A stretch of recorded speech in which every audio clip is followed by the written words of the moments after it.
your Tesla dashboard is lying to you. It won't warn you about battery damage until the degradation is permanent. You aren't abusing your car. You are killing it with 5 normal habits that feel safe but destroy range. Here is exactly how to stop the decay today. Way number 1. Living at high state of charge. A full battery feels like preparation. In lithium-ion chemistry, prolonged high charge has different implications. State of charge is a user display. Internally, higher percentage means higher cell voltage. Sustained high voltage increases the rate of side reactions within the cell structure. That relationship between voltage and aging is well documented in lithium-ion research and reflected in manufacturer guidance. Tesla's own manual advises avoiding keeping the battery at 100% for daily use and recommends lower daily limits for regular driving. The concern is not briefly reaching full charge. It is remaining there. When a vehicle sits for extended periods at 90 to 100%, the cells remain near their upper voltage window. Laboratory studies consistently show that lithium-ion cells stored at higher state of charge degrade faster than those maintained near mid-range levels. The mechanism is gradual chemical wear, not immediate failure. The practical adjustment is measured. For daily driving, set the charge limit between 70 and 80%. If daily mileage is modest, 60% is often sufficient. When full charge is needed for travel, use scheduled departure, so charging completes near the time of departure rather than hours earlier. Reducing time spent at elevated voltage lowers cumulative stress across the lifespan of the pack. Battery aging reflects repeated exposure patterns, not isolated events. Managing daily charge ceilings is one of the most consistently supported strategies for preserving long-term capacity stability. If that tip saves you range, hit subscribe. We've got 4 more coming. Way 2. Letting it sit too low. Driving down to 10% isn't inherently harmful. Your Tesla is engineered to operate safely across its usable range. Reaching low levels during normal driving is expected. The issue begins when you let low state of charge turn into extended storage. At low SOSC, your battery's cell voltage approaches the lower edge of its operating window. The BMS protects against true deep discharge, but it cannot pause chemistry. When you leave the pack near that lower boundary for prolonged periods, balancing becomes more demanding. With minimal energy reserves, the system has less flexibility to correct small variations between cell groups. This is most relevant when you park at an airport, leave for several days, or keep the car unplugged in cold weather. Even while parked, your Tesla continues background monitoring. Phantom drain is usually modest, but if you begin at 8 to 12% and leave it there, charge can drop further than intended. If voltage falls too low, the system may restrict driving or prompt immediate charging to protect the pack. That safeguard works as designed. It's simply better not to reach it. Driving low occasionally isn't the problem. Letting your Tesla sit there is, as a practical rule, avoid storing the vehicle below 20%. If you know it will sit unused, aim for 40 to 60%. That mid-range window gives your BMS room to maintain balance while protecting against unnecessary low-voltage stress. Battery longevity depends on how your Tesla rests, not just how you drive it. Way number 3. Supercharging without thermal awareness. Supercharging is often perceived as aggressive. The visible charging speeds and rapid range gains give that impression. In practice, speed alone is not the primary stress factor. Heat is. DC fast charging delivers high current directly to the battery pack.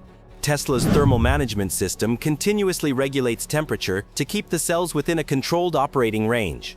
Under normal conditions, particularly at lower and mid-range state of charge, the battery handles high power effectively. This is reflected in the charging curve.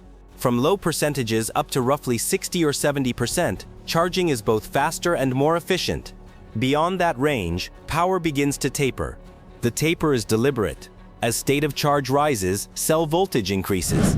Higher voltage combined with high current would increase internal stress and heat generation. To manage this, the system gradually reduces charging power. Continuing from 80 to 100% therefore requires more time at elevated voltage and temperature, even though current is reduced. The concern is not occasional full charges during long trips. Those are expected and within design parameters. The pattern becomes relevant when high SOC DC sessions are routine. Repeatedly charging from 80 to 100% at fast chargers extends the time the battery spends at higher temperatures and higher voltages. Over many cycles, cumulative thermal exposure becomes a measurable factor in long-term aging. The practical adjustment is straightforward. Use supercharging primarily within the lower to mid-state of charge range when possible. If additional range is not required, consider unplugging around 70 to 80%. For longer drives, charge only as much as the next leg requires rather than defaulting to full capacity each time.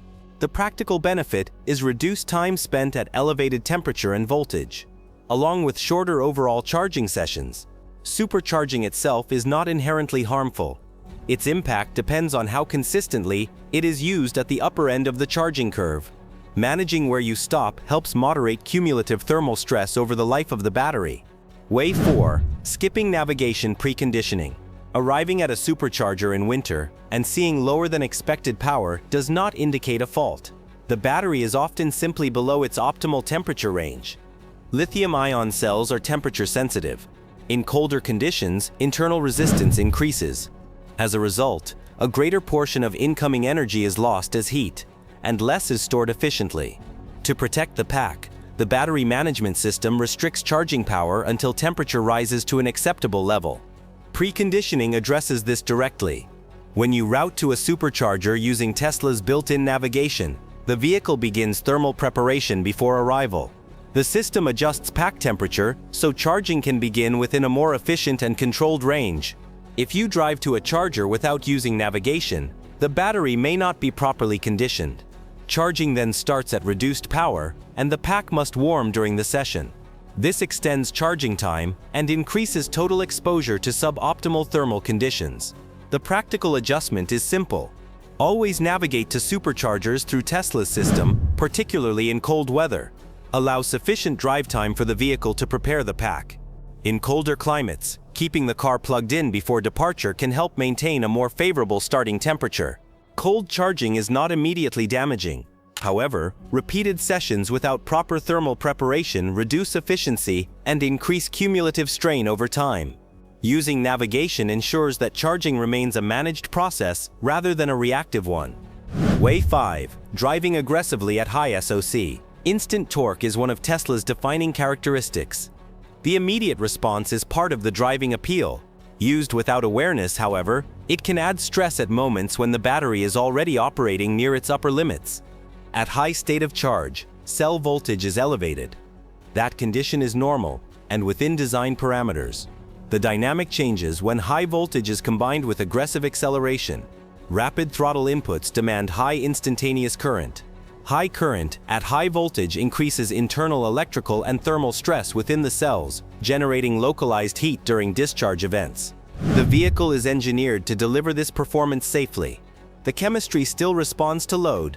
A strong launch at 50% SOC is not identical to a strong launch at 95%. In the mid-range of the charge window, cells operate in a more chemically stable zone, with greater margin from their upper voltage boundary. Near full charge, that margin is smaller. Repeated high-power acceleration from this upper range places more cumulative strain on the pack compared to similar driving at lower SOC. Occasional spirited acceleration is well within the system's capabilities. The pattern becomes relevant when high SOC and maximum power demand are paired routinely. The practical adjustment is measured. Use higher state of charge primarily when extended range is required. If you intend to drive aggressively or enjoy repeated high-power acceleration, mid-range SOC is more favorable. Avoid full throttle launches immediately after charging to 95 or 100% unless operationally necessary. The benefit is a reduction in repeated peak stress during discharge events. Performance in itself does not compromise battery health. Over time, however, consistent operation at the upper voltage range, combined with high current demand, can increase cumulative wear. Aligning driving intensity with a moderate charge window helps preserve both responsiveness and long-term stability. The bottom line: the silent multiplier effect. No single habit determines the fate of your battery. There is no isolated charge session or driving event that defines its lifespan. What shapes long-term health is accumulation. Parking overnight at high voltage, leaving the vehicle at very low SOC during travel. Repeated full supercharge sessions beyond what the trip requires. Charging in cold conditions without preconditioning. Frequent aggressive acceleration at peak charge. Each event, on its own, remains within design limits. Over time, repetition creates direction. Battery aging reflects patterns of average voltage, average temperature, and average stress exposure. The difference between earlier range decline and sustained long-term stability often comes down to routine decisions made daily. The multiplier effect is quiet. It does not announce itself. Effective ownership is not about micromanaging every percentage point. It is about understanding which conditions matter and adjusting habits accordingly. Manage the patterns consistently, and the chemistry responds in kind. For more focused, practical Tesla guidance, stay with the channel.